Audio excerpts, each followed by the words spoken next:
Hello viewers, স্বাগত জানাচ্ছি electro technology বিডির পক্ষ থেকে। আমি রেজাউল করিম। এই ভিডিওতে আমরা জানবো হচ্ছে আমরা যে মাল্টি প্লাগগুলো ইউজ করি, ওই মাল্টি প্লাগগুলোর মধ্যে যে থ্রি পিনটা থাকে, থ্রি পিনের একটা পিন কেন মোটা থাকে।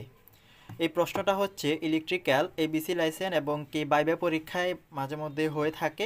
এই প্রশ্নটা যে একটা থ্রি পিনের মধ্যে একটা পিন কেন মোটা এবং কি লম্বা থাকে, এই প্রশ্নটা হয়ে থাকে। যদি কেউ জানে না থাকেন অবশ্যই আজকে ভিডিও দেখে জেনে নেবেন। তো আপনি যদি আমার চ্যানেলে নতুন হয়ে থাকেন তাহলে প্লিজ একটু কষ্ট করে চ্যানেলটা সাবস্ক্রাইব করে দেবেন, আর যদি অলরেডি করে থাকেন তাহলে আপনাকে অসংখ্য ধন্যবাদ। আর ফেসবুক থেকে দেখে থাকলে অবশ্যই পেজটা ফলো করে দেবেন। তো চলুন প্রথমত আমরা জানবো হচ্ছে এই তিনটার মধ্যে একটা পিন কেন মোটা থাকে, তারপর আমরা এটা কোথায় কানেকশন করবেন, কিভাবে করবেন, কোনটা ফেজ থাকে কোনটাতে নিউট্রাল থাকে, এটা অবশ্যই আমরা জানবো।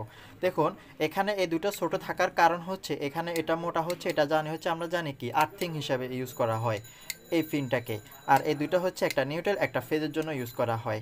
এটা মোটা থাকে এই জন্যই, যদি আমরা একটা সকেটের মধ্যে এটা যখন এই থ্রি পিনটা যখন লাগাবো, যাতে করে সর্বপ্রথম আমাদের আর্থিংটা গিয়ে যেহেতু প্লাগের মধ্যে স্পর্শ করে, একটা ধাতব একটা ধাতবের সাথে যেহেতু এই উপরের মোটাটা যেহেতু লাগে, নিউট্রাল ফেজটা যেহেতু পরে লাগে, যে যদি কোনো কারণে শক হয়ে থাকে তাহলে যেন আর্থিংটা গ্রাউন্ড করে নিচের দিকে নিয়ে যায়।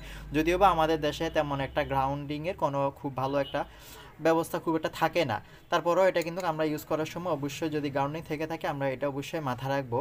এটা এই কারণে দেওয়া হয়, যদি আপনার যে ডিভাইসটা ইউজ করবেন সেটা হতে পারে একটা ব্লেন্ডার, হতে পারে একটা টিভি, হতে পারে ফ্রিজ, হতে পারে যে কোনো ডিভাইস, হতে পারে ইলেকট্রনিক্সে যে কোনো একটা ডিভাইস হতেই পারে, কিন্তু দেখবেন সবগুলা থ্রি পিনের মধ্যে উপরের এটা কিন্তু মোটা থাকে এবং কি লম্বা থাকে। তো এটা এই কারণে হচ্ছে থাকে। তো আপনারা কানেকশন করবেন হচ্ছে বাম পাশে থাকে সবসময় হচ্ছে নিউট্রাল, আর ডান পাশে থাকে হচ্ছে সবসময় হচ্ছে ফেজটা থাকে। দেখুন এটা যদি আমি এখন খুলি, খোলার পরও ভিতরের অংশ কীভাবে কানেকশন করে সেটাই দেখাবো। কেনা এটা হচ্ছে 15 অ্যাম্পিয়ারের আর এটা হচ্ছে আমার 13 অ্যাম্পিয়ারের। যে দেখতে পাচ্ছেন এই দুটো হচ্ছে, এটা হচ্ছে 13 অ্যাম্পিয়ার, এটা হচ্ছে 15 অ্যাম্পিয়ারের থ্রি পিন সকেট। তো এটা যদি আমি এখন দেখুন এখানে এ পাশটা হচ্ছে, বাম পাশটা হচ্ছে আমাদের এল আর এটা হচ্ছে নিউট্রাল।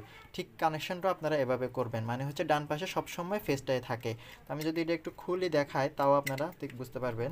তো দেখুন এখন আমাদের বাম পাশটা হচ্ছে নিউট্রাল আর ডান পাশটা হচ্ছে আমাদের ফেজের জন্য, এখানে হচ্ছে এন আর হচ্ছে এল। এটা ঠিক এভাবে থাকবে, কানেকশনটাও আপনারা ঠিক এভাবে করবেন। এটার মধ্যে এখানে কোনো ফিউজ নাই।